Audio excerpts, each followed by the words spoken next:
I think I've seen time and time again in various teams that the aha moment, the epiphany comes when people realize that really OKRs are not something on top of everything they do, but they are what they do, right? So for example, instead of saying, well, we have all hands meeting and we discuss about our business and strategy, and then we discuss the OKRs. No, actually, you discuss the OKRs. And in doing so, you are by definition discussing your strategy, priorities, how business is going, what issues are arising. I still remember the people conversations, blending the two as part of the company OKRs with the data that Tom and the calls had given to us. We had long discussions around priorities and ongoing operations and future discussions that we probably wouldn't have had in the same environment, in the same upfront and direct conversation as we had. And if you think about return on investment on such a big organization, just the fact of, again, as Peter was saying, alignment, having the right investment decisions, making sure that these thousands of people are really focused on what matters for the business. I mean, it's pretty easy to calculate if you just think about the cost of running such an organization, that if you speed up decisions by just a couple of months, or maybe make sure that just 10% of the teams are more focused on the right thing, then clearly the return on investment is pretty immediate, right?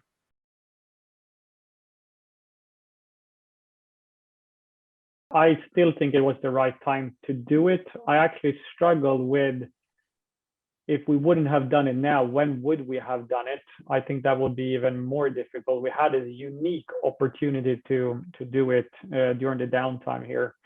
I think it was a tough decision to make, though. Exactly as I explained it, as a team, we had to do two very, very difficult things at the same time. One, care for our colleagues and employees and customers that were hurting, and at the same time have this strategic outlook, figuring out what kind of company we wanted to be when we came out of this crisis. And I actually think we managed to do that because we use the OKR process to discuss some of these really, really difficult trade-off decisions that we had to take. We have always discussed around using this terrible crisis as a momentum to drive change even quicker than we were planning to do. We are in the middle of transformation. And from that rationale and that angle, it made 100% absolute sense. Let's do it now. So when the customer comes back, and which they all are now starting to do, which is good, we are prepared with in addition to other things, these systems as well.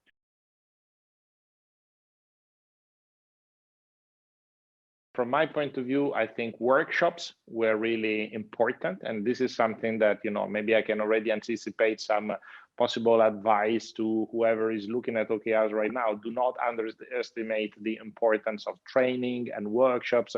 It's not enough to just, make a cool presentation about what OKRs are and what value they will bring to the company as a whole or to each team member individually. But it's really about, helping people getting their hands dirty with the process, really understanding how to do it, and adding, rituals so that this becomes really ingrained in their way of thinking. So I think having support on that was really fundamental. I just wonder if one way would actually be to replicate what we were doing. So we were using the success of the MUSEMENT team, and that as almost like a trust bearer, saying that it works there and this is the way that we're going, and then rolling out to the big corporations. I think start with an area of the business that that will have maximum value, and then you point at that and showcase that to be able to roll out to the bigger organization. I think that is easier than to, even though we did a big bang, went from 100, 200 into to 5,000, 6,000. It is, of course, a big bang, but at least we always could refer back to, we have a success case, we know it works, we just need to give it time, trust the process. That communication is a lot easier when you have a true showcase within the organization.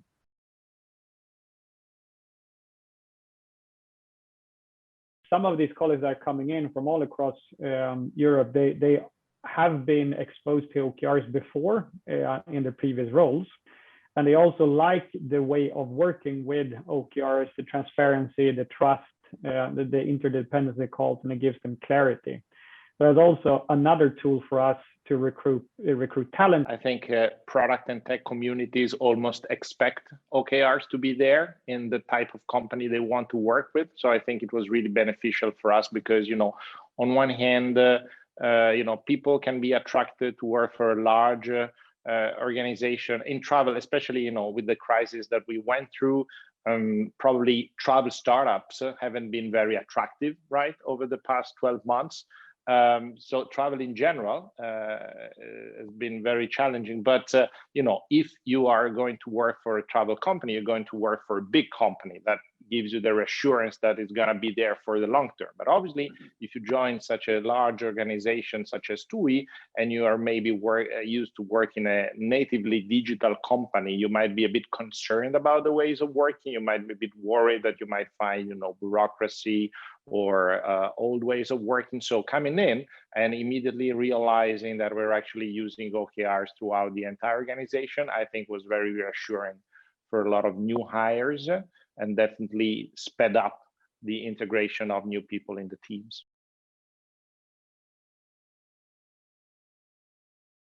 I mean, thousands of people working out of 50 different countries, very different background, very different day-to-day type of jobs. What I like with if I would separate those, in the end, what we came down to and concluded with was that in most cases, the performance management systems were around salary and bonuses and that kind of things, while the OKRs are driving team performance based on ambitions and, as you said, the moonshot initiatives that will have another outcome. How to best make sure that the contribution of all the teams who really at the edge of the organization see the problems and potentially also see how to solve them, rather than just the very, you know, eagle's view kind of approach that the board might have, and how to make the best of these two approaches. Now, that was a question that came out a lot. We're now going through the mid-year review from a performance management systems, and we can see now that the OKRs mindset are also starting to affect the mindset of setting the objectives in the performance management setting from a bottom-up perspective.